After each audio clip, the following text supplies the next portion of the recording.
तो जय हिंद फ्रेंड्स, आप सभी का मैं आपके अपने YouTube चैनल पर स्वागत करता हूं। दोस्तों, मैं बहुत दिनों से अपने ड्यूटी के संबंध में जॉब में कुछ ज़्यादा ही बिजी चल रहा था। उस वजह से मैं आपके लिए दिल्ली पुलिस कांस्टेबल का वीडियो नहीं बना पाया कि इसकी एग्ज़ाम की डेट अभी क्या क्लियर हो रही है, एग्ज़ाम अभी होगा या नहीं होगा, या आचार संहिता का कितना इफेक्ट पड़ेगा। इसके अलावा दोस्तों मैं ये भी बताऊंगा कि आप अभी कहाँ स्टैंड कर रहे हैं, कितने नंबर आपके होने चाहिए अभी हाथ में। मान लो मैथ, रीजनिंग, जीके, कंप्यूटर में एक कंबाइंड स्कोर लगभग आपका क्या होना चाहिए ताकि आपका फाइनल सिलेक्शन हो सके। तो दोस्तों, आप चैनल पे नए तो चैनल को सब्सक्राइब कर लेंगे। दोस्तों, मेरा इस यूट्यूब पर मैं जब भी वीडियो बनाना चाहिए 2 दिन से 5 दिन से, हो सकता है मैं 10 दिन से बनाऊं, लेकिन मेरा एक उद्देश्य रहेगा कि मैं आपको दिल्ली पुलिस में इस बार सिलेक्शन दिला दूं। तो मैं मेरी तरफ से हर प्रयास करूंगा। और दोस्तों, मैं प्रयासरत बहुत दिनों से ये भी हूं कि मैं मैथ और रीजनिंग का कंटेंट आपको पढ़ाऊं। फिर पर दोस्तों हो है कि हालात इस टाइप से क्रिएट, हमारा हालात टाइम इतना इस टाइप से वेस्ट हो रहा है कि ये टाइम निकालेंगे मैं, फिर भी मेरा 100% प्रयास रहेगा कि मैं इस पेपर से पहले तो आपको मैं बिल्कुल पढ़ाऊं। दोस्तों, इसमें होगा कि मैं अगर 20 दिन ही क्लास लेता हूं तो भी आप देख लेना, उस 20 दिनों के अंदर अंदर मैं बहुत सारा कंटेंट कलेक्ट करके आपको प्रोवाइड करा दूंगा। तो दोस्तों, उसका प्रयास मेरा जारी है। तो दोस्तों, अपन अब बात करते हैं एग्जाम के डेट को लेकर के। तो दोस्तों, हाल ही में कंबाइंड सीजीएल वगैरह, सीपीओ, इनके सेकंड लेवल के भी एग्जाम डेट्स कंप्लीट आ चुकी हैं। दोस्तों, दिल्ली पुलिस का जो आपको पता है कि जो पहले एक नोटिस आया था उसमें यहाँ लगभग हाफ नवंबर से स्टार्ट है, 15 नवंबर से स्टार्ट है। और जो आपने कैलेंडर देखा होगा जो आया था 30 अगस्त को, अगस्त लास्ट में, उसमें तो डेट दी हुई थी वो नवंबर दिसंबर, इसमें डेटें तो दोनों सेम है, लेकिन उसके बाद कोई हलचल नहीं है। बहुत सारे बच्चों को ये लग रहा होगा कि एग्जाम आगे खिसक गया, ये खिसक गया। तो दोस्तों, मैं फिर से बता दूं, एग्जाम आगे अभी तक 1% ही नहीं खिसका है। और दोस्तों, बहुत सारे बच्चे क्या है कि एग्जाम नेक्स्ट खिसक गया, आगे सर गया, इसको छोड़ कि आगे एग्जाम हो गया तो तैयारी आगे कर लेंगे। ऐसा नहीं हो पाएगा। अगर बाय डिफॉल्ट अगर 10-15-20 दिन एग्जाम आगे भी खिसकता है, पोस्टपोन होता है, तो उसमें आपका नुकसान नहीं है। अगर आप रियल कैंडिडेट है तो नुकसान नहीं है, क्योंकि दोस्तों रियल कैंडिडेट के लिए अगर 20 दिन टाइम बढ़ा तो उसके लिए चीज़ें बेनिफिट ही रहेगी। लेकिन फिर बता दूं, एग्जाम डेट अभी तक कोई पोस्टपोन नहीं है। जो डेट है आपको ध्यान हो कि 14 नवंबर कुछ सिलेक्टेड डेट है, 4, 5, 7, 10 उसमें एग्जाम होने वाला, तो उन्हीं में अभी तक होगा। हो सकता है दोस्तों अब नोटिस निकाल कर उसको 5, 10, 15 दिन आगे डिफॉल्ट कर दे। और दोस्तों, बात करूँ मैं आचार संहिता की, दोस्तों सेंटर में अभी तक कोई आचार संहिता नहीं आई है। और दोस्तों 2023 में नहीं आने वाली है, जनवरी फरवरी के बाद आएगी। तो दोस्तों, इस भर्ती में आचार संहिता जैसा कोई रोड़ा नहीं है, तो एग्जाम ऑन टाइम होगा।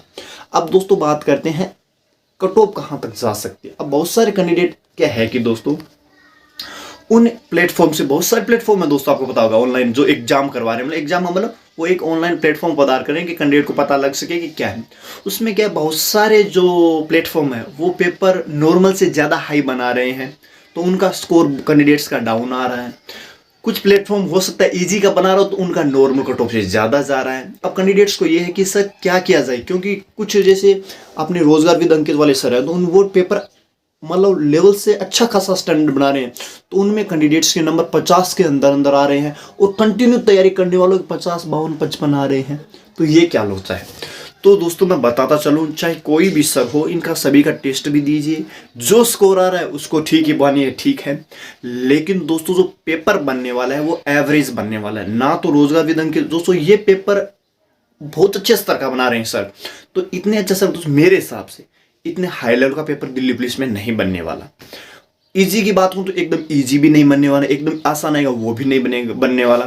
तो दोस्तों, एक एवरेज पेपर, एवरेज का मतलब हो गया, अगर आप जैसे अभी बात करूँ आरडब्ल्यू का पेपर ट्रेंड में है, तो उससे अगर उसमें अगर 52-55 आ रहे हैं तो वो नंबर आपके 62-65 के आसपास है, तो कोई दिक्कत नहीं। 55 नंबर उस पेपर में, जो डिफिकल्ट पेपर टाइप है उसमें सही है।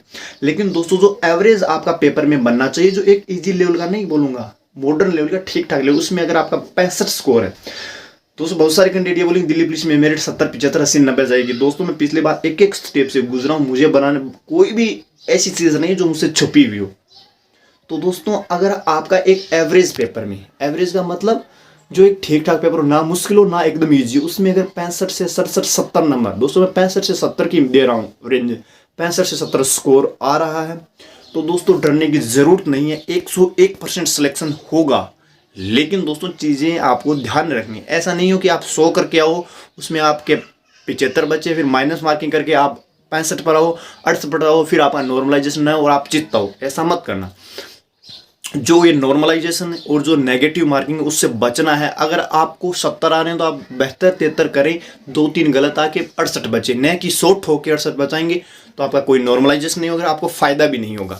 तो दोस्तों फिर बताता चलूँ, जिस भाई का नॉर्मल पेपर में स्कोर, फिर बोल रहा हूँ डिफिकल्ट पेपर्स में नहीं, नॉर्मल पेपर में अगर स्कोर 65 67 68 70 नंबर आ रहे हैं तो वो नॉर्मलाइजेशन के बाद आपको 75 के पार निकाल देंगे और आपके सिलेक्शन को, चाहे भर्ती 4000 होती ना तो भी सिलेक्शन 65-70 वाले का होता और अब भर्ती अगर 7-8 हज़ार है तो भी सिलेक्शन 65 से 70 विदाउट नॉर्मलाइजेशन नंबर लेकर उसका श्योर है।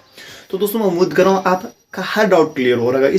इसके अलावा भी कोई भी डाउट है तो दोस्तों कमेंट बॉक्स खुला है दोस्तों। हो सकता है मुझे रिप्लाई में थोड़ा टाइम लग जाए, लेकिन मैं 100% और सही रिप्लाई देने की कोशिश करूँगा। तो दोस्तों आप चैनल के साथ जुड़ना नहीं भूलिएगा। दोस्तों जय हिंद, जय भारत।